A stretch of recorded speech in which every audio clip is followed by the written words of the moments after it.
Hello बच्चे लोग। सब बढ़िया। भाई फिर से आपके सामने आ गया हूँ अगला वीडियो लेकर of the chapter acid basis and salts. Right. इस चैप्टर का प्रोबेबली सेकंड लास्ट वीडियो रहेगा। इसमें हम लोग क्या देखेंगे? सब कुछ तो देख लिया, एसिड क्या होता है देख लिया, बेस क्या होता है देख लिया, सॉल्ट्स क्या होते हैं देख लिया। अब हम लोग को जो फेमस कंपाउंड्स है ना, कुछ फेमस सॉल्ट्स और बेसिस वगैरह, उनका उनके बारे में देखेंगे। उनका फॉर्मेशन कैसे होता है।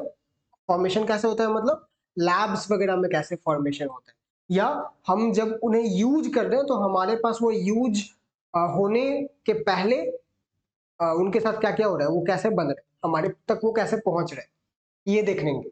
और उनका यूज हमारे लिए वो किस तरीके से यूजफुल है। राइट। तो इस वीडियो में हम लोग सोडियम के 4 कंपाउंड्स देखेंगे।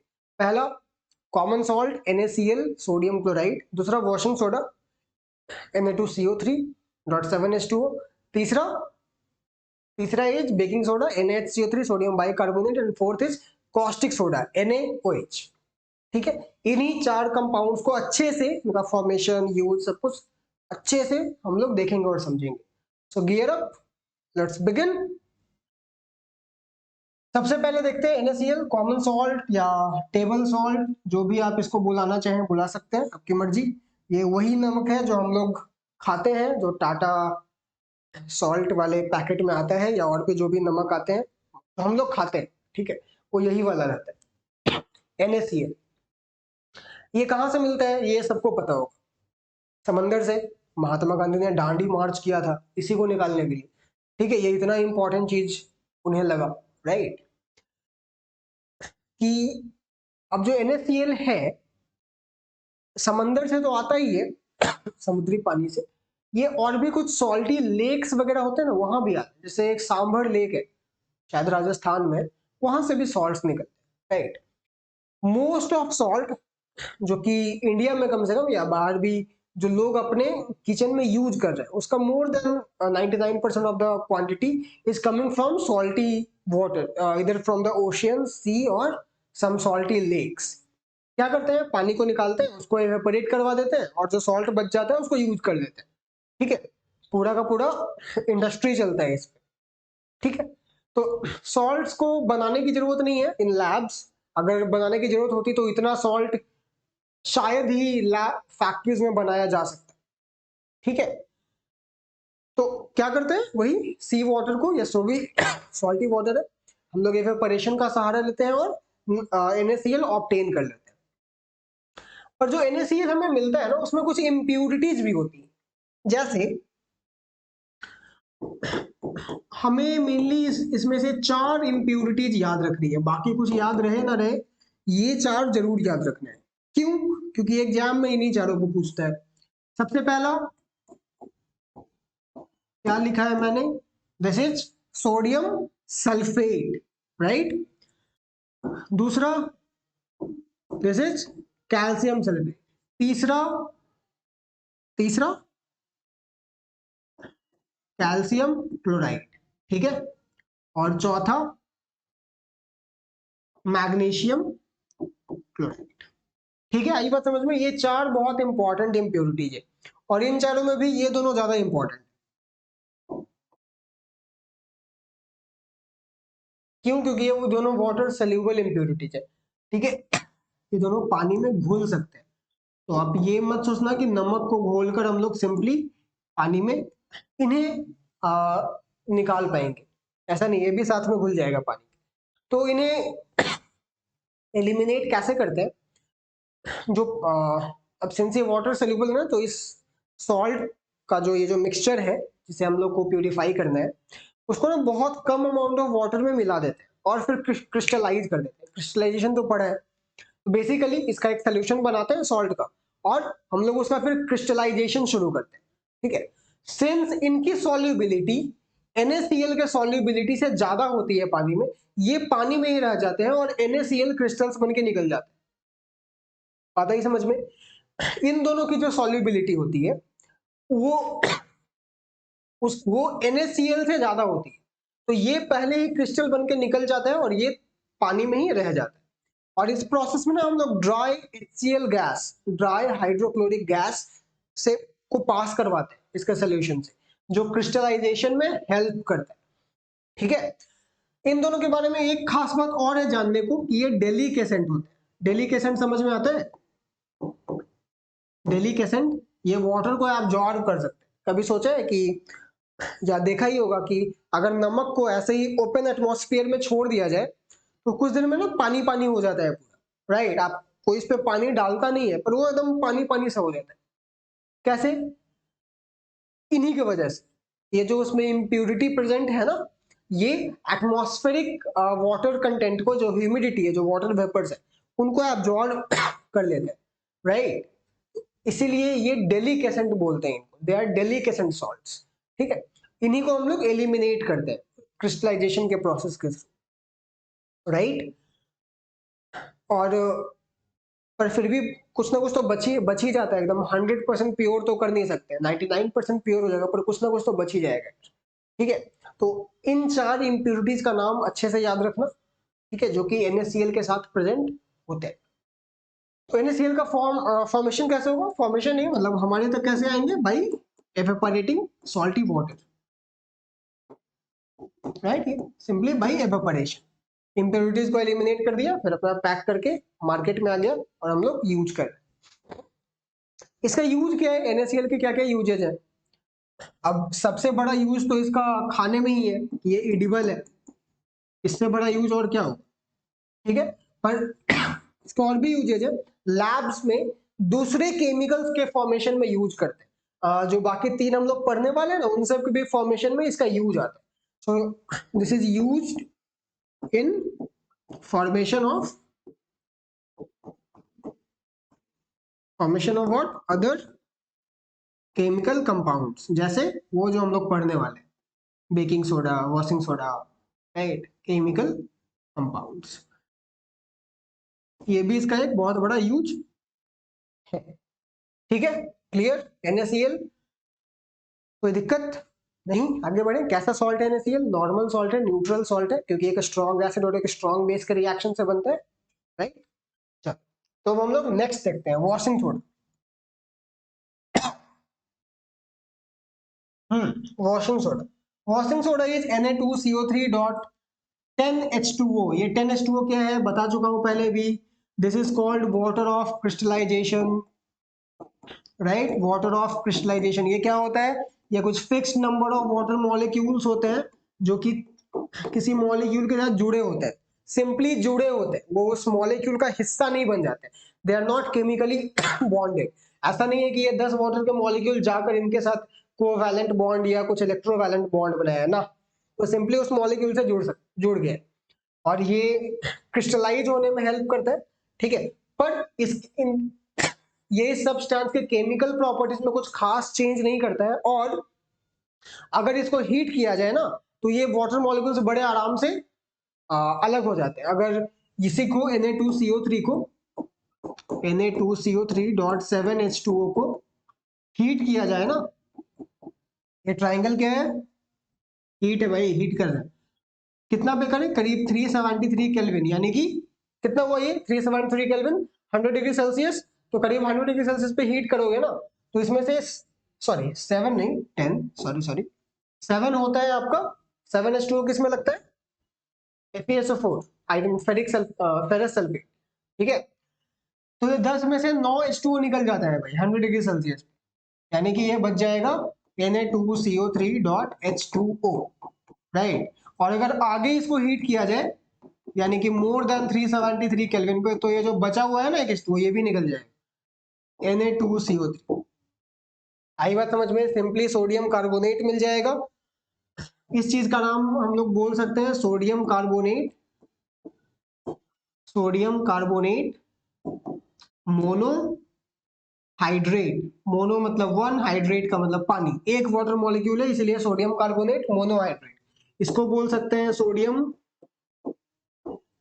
कार्बोनेट, क्या? Sodium carbonate Deka hydrate. 10 है ना, डेका हाइड्रेट, डेका का मतलब 10। ठीक है, और उसको क्या बोलेंगे? इसको हम लोग एनहाइड्रस बोल सकते एनहाइड्रस सोडियम कार्बोनेट। एनहाइड्रस का मतलब विदाउट वाटर, और इसे हम लोग जिस नाम से जानते हैं वो है सोडा ऐश, ऐश राख, ठीक है, सोडा ऐश Na2CO3 बिना किसी वाटर ऑफ क्रिस्टलाइजेशन के, ठीक है। पर हमें फिलहाल मतलब है भैया इससे, this is washing soda, right. वो तो हमें ये तैयार करता है कैसे, जिस प्रोसेस से ये कंपाउंड तैयार होता है उसका नाम है सॉल्वे प्रोसेस। क्या नाम है? सॉल्वे प्रोसेस, याद रहेगा, सॉल्वे प्रोसेस, ठीक है। अब सॉल्वे प्रोसेस में करते क्या है, हमें 4 चीजों की जरूरत है, ठीक है। पहला, या हम लोग बोले तो 3 चीजों की जरूरत है। पहला ब्राइन, दूसरा कार्बन डाइऑक्साइड, तीसरा अमोनिया, राइट। ये 3 रॉ मटेरियल्स हैं जिनकी हमें जरूरत है, ब्राइन, कार्बन डाइऑक्साइड और अमोनिया। ये जो ब्राइन होता है भैया, ये होता है NaCl यानी कि सॉल्ट प्लस वाटर, यानी कि सॉल्ट का वाटर में जो एक्वस सोल्यूशन बना उसी को ब्राइन बोलते हैं।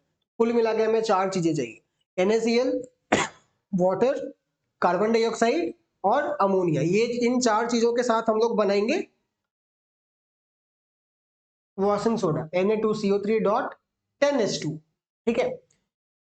बनेगा कैसे? सबसे पहला स्टेप हम लोगों को क्या करना है, अभी पहले स्टेप में सबकी जरूरत नहीं है, हमें सबसे पहले स्टेप में जरूरत है अमोनिया की, कार्बन डाइऑक्साइड की और वाटर की, ठीक है। तो क्या क्या लेंगे, अमोनिया, कार्बन डाइऑक्साइड और वाटर। क्या बन जाएगा पता है? ये बन जाएगा अमोनियम कार्बोनेट। फॉर्मूला सही लिखा है क्या मैंने? बिल्कुल सही लिखा है। अमोनियम होता है NH4 प्लस आयन और कार्बोनेट आयन होता है CO3 2 माइनस आयन। एक के पास एक प्लस है कटायन के पास और अनायन के पास 2 माइनस है, तो ये वाला 2 लोगे ना तभी तो चार्ज बराबर बराबर होगा, प्लस और माइनस, तो बना अमोनियम कार्बोनेट, ठीक है। अब क्या करेंगे, इसी अमोनियम कार्बोनेट को NH4CO3 को फिर से रिएक्ट करवा देंगे कार्बन डाइऑक्साइड और वाटर के साथ, ठीक है। कहने का मतलब इन शॉर्ट अगर बोले तो जो अमोनिया है उसके साथ कार्बन डाइऑक्साइड और वाटर एक्सेस में लेना है, ठीक है। ऐसा नहीं है कि बार बार रिएक्ट करवाते रहते हैं लैब्स में, नहीं, ये ये वाला चीज एक्सेस में ले लेते हैं, मतलब बहुत ज्यादा ले लेते हैं, ठीक है। तो क्या होता है कि जो अमोनियम कार्बोनेट बनता है वो बाकी के बचे हुए कार्बन डाइऑक्साइड और वाटर से रिएक्ट करते रहता है। ऐसा नहीं कि एक एक करके हम लोग ये रिएक्शन करवाते रहेंगे, ठीक है, नहीं, वो काम नहीं करते। ये करवा दिया, अब क्या होगा, अब हमें मिल जाएगा अमोनियम बाइकार्बोनेट या अमोनियम हाइड्रोजन कार्बोनेट, ठीक है। जब किसी कार्बोनेट को एक्सेस वाटर और कार्बन डाइऑक्साइड के साथ रिएक्ट करवाओगे तो वो कन्वर्ट हो जाता है बाइकार्बोनेट, ठीक है। और बाइकार्बोनेट्स जो होता है ना वो ये जो जैसे अमोनियम बाइकार्बोनेट है ये वाटर सल्यूबल होता है, ठीक है, ये वाटर सल्यूबल होता है, दिस इज वाटर सल्यूबल, ठीक है। और ये बहुत इंपॉर्टेंट फैक्टर है, मैं ऐसे ही नहीं बता। इसके बाद क्या होगा कि अब ये जो अमोनियम बाइकार्बोनेट है हम लोग इसका रिएक्शन करवा देंगे इससे NaCl का, इसका अभी तक यूज नहीं किया है ना, अब यूज करेंगे। क्या होगा, डिस्प्लेसमेंट रिएक्शन होगा और हमें मिलेगा Na2CO3, अमोनियम को डिस्प्लेस करके, सॉरी NaHCO3, अमोनियम को डिस्प्लेस करके सोडियम चला जाएगा और हमें मिल जाएगा NaHCO3, ठीक है, plus carbon dioxide plus water, ठीक है। ये क्या है NaHCO3 भैया, यही है हमारा वॉशिंग सोडा, ना ना ना, this is baking soda, sodium bicarbonate, ठीक है। तो देखो बेकिंग सोडा भी बनाने का ये एक तरीका है, राइट। बेकिंग सोडा के फॉर्मेशन में भी हम लोग सॉल्वे प्रोसेस का यूज कर सकते हैं, करते नहीं है मतलब कर सकते हैं पर उसके लिए हम लोग दूसरा ही तरीका अपनाते हैं, तो कर ये भी सकते हैं, इसमें भी हमें बेकिंग सोडा मिलेगा, ठीक है। अब हम लोग बेकिंग सोडा से आगे बढ़कर जाएंगे तब वॉशिंग सोडा मिलेगा, मतलब रास्ते में इसमें बेकिंग सोडा मिल रहा है, राइट। तो बेकिंग सोडा मिल रहा है, अगर आपको यही चाहिए तो यहीं पे रुक जाओ, अगर वॉशिंग सोडा चाहिए तो इसके आगे बढ़ना, ठीक है। और इसकी खास बात ये है कि ये जो बना सोडियम बाइकार्बोनेट, ये वाटर इनसोल्यूबल होता है। इससे क्या फायदा होगा, ये वाटर इनसोल्यूबल है तो इवन तो वाटर है साथ में, ये उसमें घुलेगा नहीं, ये अलग हो जाएगा, राइट। अलग हो जाएगा मतलब हम लोग उसको, कहने का मतलब हम लोग उसे बड़े आराम से अलग कर सकते हैं और आगे का काम कर सकते हैं, ठीक है। अगर ये तो घुल गया था ना वाटर में, तो उसको अलग कैसे करोगे, छन्नी से छान के, नहीं ना। लेकिन ये वाटर इनसोल्यूबल, तो ये बड़े आराम से अलग किया जा सकता है। अब क्या करेंगे, स्टेप नंबर 4, सोडियम बाइकार्बोनेट जो है बेकिंग सोडा, इसको कर देंगे हीट, हमें मिल जाएगा Na2CO3 sodium carbonate plus H2O, ठीक है।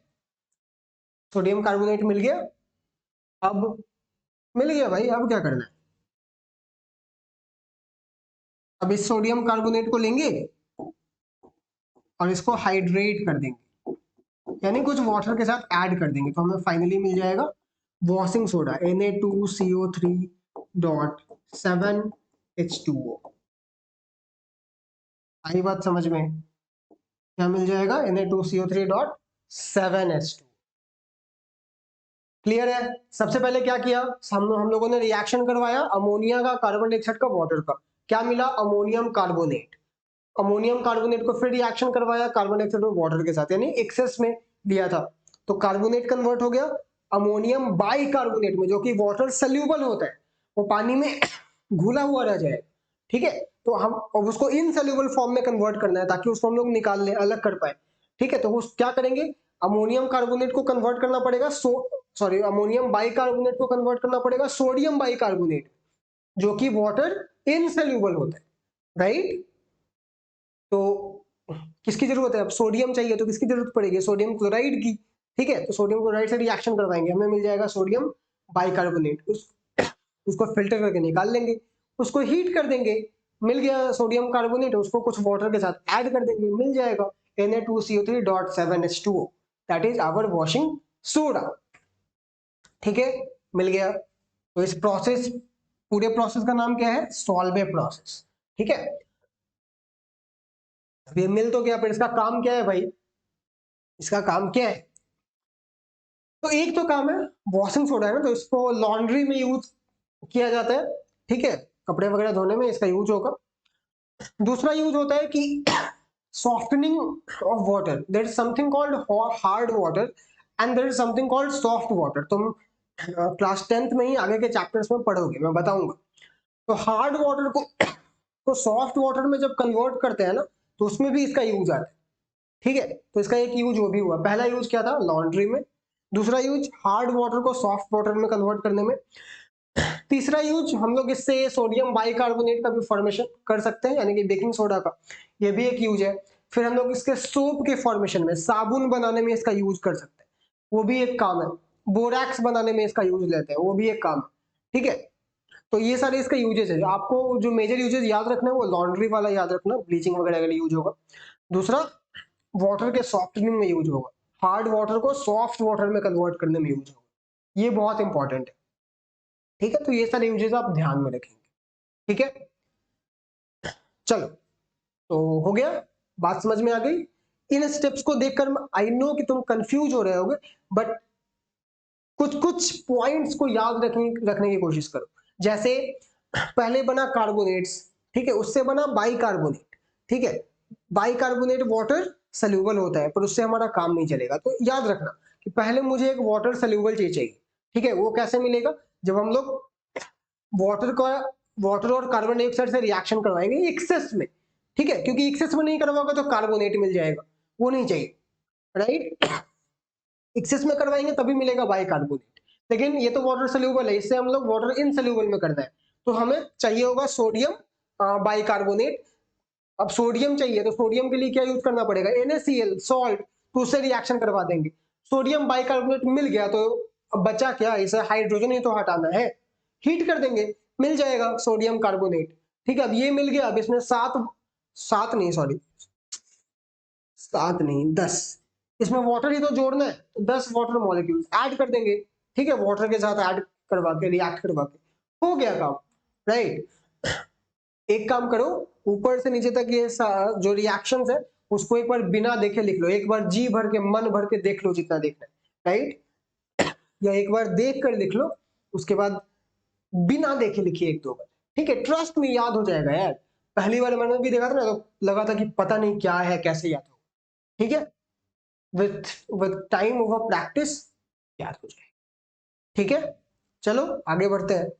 यूजेज क्या, लॉन्ड्री में यूज होगा और सॉफ्टनिंग ऑफ वाटर में यूज होगा, ठीक है, प्लस सोप वगैरह के फॉर्मेशन में भी यूज होता है, ठीक है। चलो तो आगे बढ़ते हैं।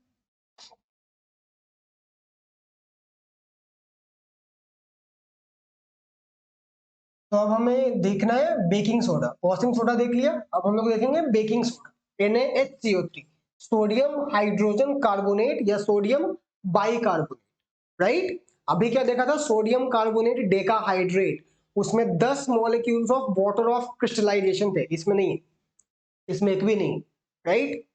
और अगर अभी तो बताया था सॉल्वे प्रोसेस में रास्ते में मिला था ना सोडियम बाइकार्बोनेट, तो एक तरीका तो वही हो गया बनाने का। अगर अब ये इस पे डिपेंड करता है कि रॉ मटेरियल्स में एक्चुअली हमारे पास है क्या प्रेजेंट, राइट। अगर ब्राइन है, अमोनिया है, कार्बन डाइऑक्साइड है, तो हम लोग सॉल्वे प्रोसेस थ्रू बना लेंगे, राइट। वाटर इनसोल्यूबल तो है ही, बड़े आराम से फिल्टर हो जाएगा। लेकिन अगर हमारे पास ये नहीं है रॉ मटेरियल्स में, तो हम लोग नॉर्मली क्या करते हैं, Na2CO3, sodium carbonate plus plus carbon dioxide plus water, इससे हमें मिल जाएगा सोडियम बाइकार्बोनेट, ठीक है। जब भी कार्बोनेट्स को एक्सेस, पिछले ही रिएक्शन में तो बताया, जब अमोनियम कार्बोनेट को फिर से रिएक्ट करवा रहे थे कार्बन डाइऑक्साइड और वाटर से, तो कार्बोनेट कन्वर्ट हो गया था ना बाइकार्बोनेट, राइट। हमें वही तो करना है, कार्बोनेट है हमारे पास, उसको कन्वर्ट करना है बाइकार्बोनेट, तो हम लोग क्या कर देंगे, कार्बन डाइऑक्साइड और वाटर से रिएक्ट करवा देंगे, ठीक है, मिल जाएगा sodium bicarbonate, right. This is baking soda. इसको हम लोग बेकिंग सोडा क्यों बोलते हैं, क्योंकि इसका यूज ही हुई बेकिंग में, राइट, यूज्ड इन बेकिंग। क्या होता है कि जब हम लोग केक्स वगैरह बनाते हैं ना, या जब भी कुछ वैसा चीज बनाना होता है जिसमें हमें कुछ फ्लफीनेस चाहिए, तो हम लोग इसका यूज करते हैं, राइट। होता क्या है कि जब वो चीज गर्म होता है, यानी जब बेक होता है, तो ये रिएक्शन है उल्टा चलता है, यानी ड्यूरिंग बेकिंग जब हीट मिलता है, राइट, तो जो बेकिंग सोडा आपने मिलाया है ना, वो हीट होगा, हीट होने पे ना ये रिएक्शन उल्टा हो जाता है। जैसे सॉल्वे प्रोसेस में क्या किया था, Na2CO3 चाहिए था, तो इसी को हीट किया था ना, जब केक को पकाएंगे या बेक करेंगे तो वही वाला रिएक्शन होगा, इसका उल्टा, राइट। ये कन्वर्ट हो जाएगा Na2CO3 में, राइट। पर प्रॉब्लम ये है, हमें चाहिए क्या, हम ये क्यों करवा रहे हैं, क्योंकि हमें ये चाहिए कार्बन डाइऑक्साइड, इसके बबल्स बनेंगे और वो अंदर ट्रैप हो जाएंगे, उससे उसमें फ्लफीनेस आएगा, राइट। तो वो तो काम हो जाएगा, पर प्रॉब्लम है हमें इससे, Na2CO3 एक बेसिक सॉल्ट है, क्योंकि ये एक स्ट्रॉन्ग बेस और एक वीक एसिड के रिएक्शन से बनता है। स्ट्रॉन्ग बेस कौन, NaOH, sodium hydroxide. Weak base कौन, सॉरी वीक एसिड कौन, कार्बोनिक एसिड H2CO3। तो है ये बेसिक सॉल्ट, बेसिक है, तो इसका टेस्ट कैसा होगा, बिटर, कड़वा। तो कड़वा केक पसंद आएगा नहीं ना, तो प्रॉब्लम यही है भाई कि सिंस जब सोडियम कार्बोनेट का फॉर्मेशन होता है ना, तो वो थोड़ा केक के टेस्ट में थोड़ा बिटरनेस ऐड कर देता है, हल्का कड़वाहट ऐड कर देता है, जो कि ऑब्वियसली पसंद नहीं आएगी किसी को। तो इसी प्रॉब्लम को सॉल्व करने के लिए हम लोग बेकिंग सोडा को से बना देते हैं baking powder, right. Baking soda से क्या बना दे रहे हैं, बेकिंग पाउडर। बेकिंग सोडा क्या है, सोडियम बाइकार्बोनेट, इसमें हम लोग कुछ चीजें ऐड कर देते हैं, जैसे टार्टरिक एसिड, टार्टरिक एसिड ही जरूरी नहीं है, तुम कोई दूसरा भी ईडिबल एसिड, मतलब ऐसा एसिड जिसको खाने से जिसका बॉडी में कोई प्रॉब्लम वो काउज ना करे, राइट। तो टार्टरिक एसिड ऐड कर देते हैं तो वो बन जाता है बेकिंग पाउडर, राइट। एक कंपाउंड बना लेता है साथ में मिलकर, टार्टरेट ऐसा टाइप का। और जब वो वापस पानी में के साथ मिक्स होता है वो बैटर में, बैटर समझते हो ना, वो जो आटा गूंदने के पहले जिस स्टेज में होता है वो बैटर होता है, राइट। उनमें जब ऐड होता है बेकिंग पाउडर तो tartaric acid H plus ion release करेगा, और वो क्या करेगा, जो ये बनेगा ना Na2CO3 बेक होने पर, उसके बिटरनेस को न्यूट्रलाइज कर देगा, यानी कि एसिड बेस रिएक्शन होगा और जो बिटरनेस है वो खत्म हो जाएगा। और ये रिएक्शन भी जब होगा ना तो हमें वापस कार्बन डाइऑक्साइड मिलेगा और वाटर मिलेगा, ठीक है। तो कार्बन डाइऑक्साइड के कारण हमें फ्लफीनेस मिल जाएगा जो कि चाहिए था, और Na2CO3 के कारण जो बिटरनेस आ रहा था वो सॉल्व कर देगा हमारा टार्टरिक एसिड। इसीलिए सिर्फ बेकिंग सोडा यूज नहीं होता है, बेकिंग पर्पस के लिए हम लोग उस टार्टरिक एसिड के साथ यूज करते हैं जिसको हम लोग बेकिंग पाउडर बोलते हैं, ठीक है। That is NaHCO3, right. इसका काम आप एंटीसेप्टिक के भी रूप में ले सकते हैं, ठीक है। Also works as an antiseptic.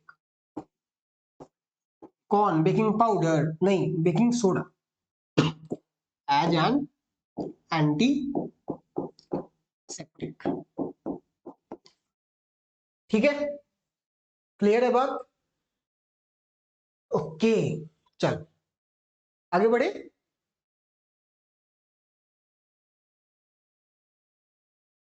Next one is caustic soda, NaOH, sodium hydroxide. ये क्या है? ये सॉल्ट है क्या? बेस है ना, NaOH। तो कॉस्टिक सोडा का फॉर्मेशन कैसे होगा? ये जिस प्रोसेस के थ्रू फॉर्म होता है उसे हम लोग बोलते हैं क्लोर एल्कली प्रोसेस। और जिस अपैरेटस में ये काम होता है, राइट, उस अपैरेटस को बोला जाता है कास्टनर केल्नर सेल। ये एक सेल है, वही बैटरी वाला सेल, ठीक है, केमिकल सेल है, ड्राई सेल नहीं, केमिकल सेल, राइट। उसी में इसका फॉर्मेशन होता है NaOH का। कैसे होता है? हम लोग एक इलेक्ट्रोलाइट का सोल्यूशन लेंगे और उसमें क्या लेंगे, दो इलेक्ट्रोड्स लेते हैं, राइट। ये सब सारी बातें तो सबको पता है। एक होता है एनोड और एक होता है कैथोड। तो इसको हम लोग मान लिया, हम लोगों ने पॉजिटिव टर्मिनल से कनेक्ट कर दिया सेल के, और इसको नेगेटिव, तो ये पॉजिटिव इलेक्ट्रोड हो गया, तो इसको क्या बोलेंगे? पॉजिटिव वाले को बोलते हैं एनोड और नेगेटिव वाले को बोलते हैं कैथोड, राइट।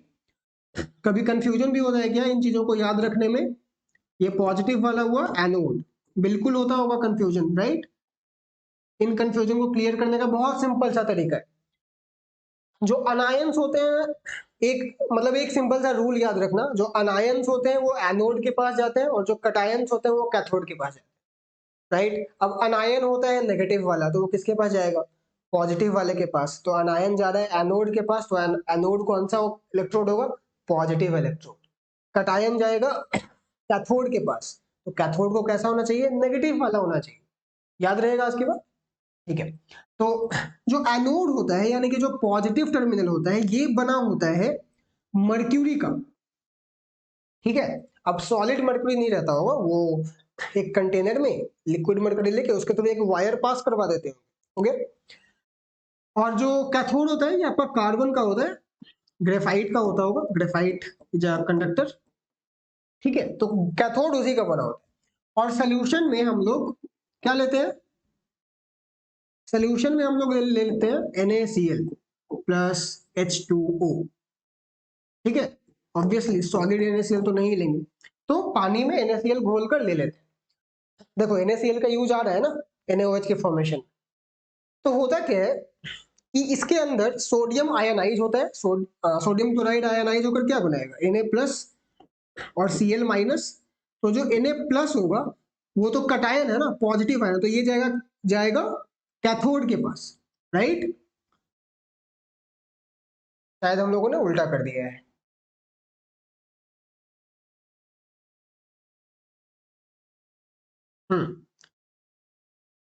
एक मिनट।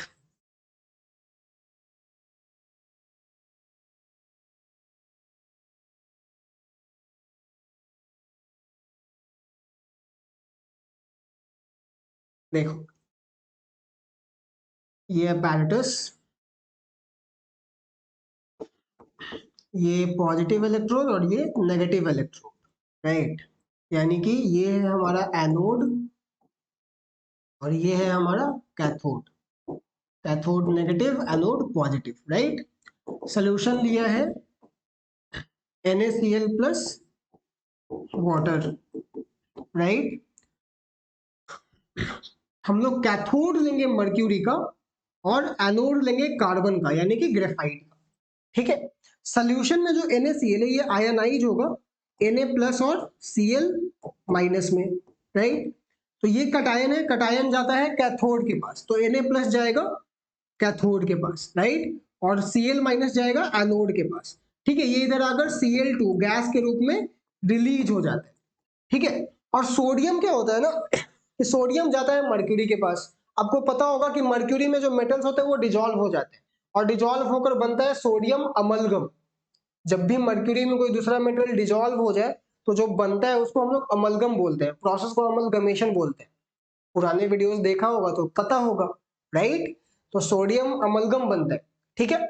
और हमें क्लोरीन गैस तो मिल गया। देखो, इस प्रोसेस का नाम क्लोर एल्कली रखने का मकसद यही है, क्लोर एल्कली प्रोसेस, कि हमें इसमें क्लोरीन मिलता है, मिल गया क्लोरीन गैस, और एल्कली मिलता है। एल्कली कहाँ मिल रहा है? अरे सर, ये खुद ही तो एल्कली है, NaOH एल्कली ही है ना, वाटर सोल्यूबल बेस है। तो सिंस इसमें हमें क्लोरीन गैस और एल्कली मिलता है तो इसे हम लोग बोलते हैं क्लोर एल्कली प्रोसेस। इतना ही नहीं, इसमें हमें 3 प्रोडक्ट्स मिलते हैं, क्लोरीन, कॉस्टिक सोडा जो बनाना है, और तीसरा हाइड्रोजन गैस भी मिलता है, और तीनों के तीनों यूजफुल होते हैं। क्लोरा कॉस्टिक सोडा तो हमें चाहिए ही चाहिए, क्लोरीन गैस और जो हाइड्रोजन गैस मिलेगा वो दोनों भी बहुत यूजफुल है। इसके इस प्रोसेस के तीनों प्रोडक्ट्स यूजफुल है, ठीक है। कॉस्टिक सोडा तो चाहिए ही चाहिए, उनके अलावा जो बाकी दोनों है वो यूजफुल है, उनको हम लोग रख लेते हैं, वेस्ट नहीं करते हैं। क्या यूज हो सकता है हाइड्रोजन गैस और क्लोरीन गैस का? HCl बनाने में यूज हो सकता है, दुनिया भर के दूसरे कंपाउंड्स को बनाने में यूज हो सकता है। हाइड्रोजन गैस को तो इनफ्लेमेबल होता है, फ्यूल के रूप में यूज कर सकते हैं, ठीक है। तो इस प्रोसेस की एक खास बात है कि इसके तीनों प्रोडक्ट्स बहुत यूजफुल होते हैं, ठीक है। तो क्या हुआ, सोडियम जाकर मर्क्यूरी के साथ ऐड हुआ, सोडियम अमलगम बन गया। इसको हम लोग निकाल लेते हैं बाहर, ठीक है। ये जो सोडियम अमलगम है हमारे पास, इसे हम लोग बाहर निकाल लेते हैं और इसका करवा देते हैं हाइड्रोलिसिस, यानी कि वाटर से रिएक्शन करवा देते हैं, ठीक है। सोडियम अमलगम जो मिला उसका हम लोग क्या करवा रहे हैं, वाटर के साथ रिएक्शन करवा देते हैं। तो हमें मिल जाता है NaOH, कॉस्टिक सोडा जो आप हमें चाहिए, हाइड्रोजन गैस और मर्क्यूरी, प्योर मर्करी जो जैसा था वैसा वापस मिल जाता है। कितनी बढ़िया बात है, मर्क्यूरी भी वेस्ट नहीं हुआ। इसी मर्क्यूरी को हम लोग दोबारा यूज कर लेंगे फिर से बनाने में, ठीक है। मर्क्यूरी का तो कुछ वेस्टेज हुआ ही नहीं, ठीक है, वापस रिकवर हो गया। हमें कॉस्टिक सोडा भी मिल गया और देखो हाइड्रोजन गैस भी मिल गया, क्लोरीन गैस तो यहीं पे मिल गया था, right. So that's how caustic soda is form, ठीक है। ये एक एल्कली है तो इसके बहुत सारे यूजेस हो सकते हैं, ठीक है। बोरेक्स बनाने में यूज होता है, फिर दूसरे केमिकल कंपाउंड्स को भी बनाने में यूज कर सकते हैं, आर्टिफिशियल सिल्क को बनाने में भी इसका यूज करते हैं, NaOH का, ठीक है, आर्टिफिशियल सिल्क, ठीक है। प्लस और भी बहुत सारे छोटे मोटे यूजेज हैं, राइट। तो that's how caustic soda is form. तो हम लोगों ने देख लिया, कॉमन सॉल्ट देख लिया, वॉशिंग सोडा देख लिया, बेकिंग सोडा देख लिया, बेकिंग पाउडर देख लिया, फाइनली कॉस्टिक सोडा भी देख लिया, ठीक है। इतनी चीजें याद रखना, इन्हें बार बार रिवाइज करते रहना, ठीक है। और अगले वीडियो में हम लोग कैल्शियम के सॉल्ट्स देखेंगे। सोडियम का तो कंपाउंड्स देख लिया, अगले वीडियो में कैल्शियम के कंपाउंड्स देख लेंगे, 2-3 है, उनको हम लोग देखकर इस चैप्टर को फाइनली खत्म कर देंगे, ठीक है। तो मजा आया? अगर मजा आया तो दिखाओ भाई कि मजा आया, राइट। ये सारा लाइक शेयर सब्सक्राइब कमेंट किया करो, ठीक है। ताकि हम भी थोड़ा इनकरेज रहे, हम भी थोड़ा प्रमोट हो, है ना। चलो, thank you so much for your time. Right, ऐसे ही एकदम मस्त पढ़ाई करते रहिए, पढ़ाई करते रहिए, ठीक है। डोंट मिस ऑन दैट, थोड़ा थोड़ा ही सही लेकिन करते रहना है। राइट, जब भी कभी डाउट हुआ फट से आके वीडियो खोल के देख लिया, राइट, दोबारा उसको पढ़ लेंगे, ठीक है। और जो क्वेश्चंस वाले वीडियोज है उनको तो पक्का देखो, हर हाल में देखो, ठीक है। अगले वीडियो में कैल्शियम के कंपाउंड्स करवाऊंगा, उसके बाद क्वेश्चंस करेंगे हम लोग जम के, ठीक है। चलो फिर मिलते हैं अगले वीडियो में, तब तक के लिए टाटा बाय बाय।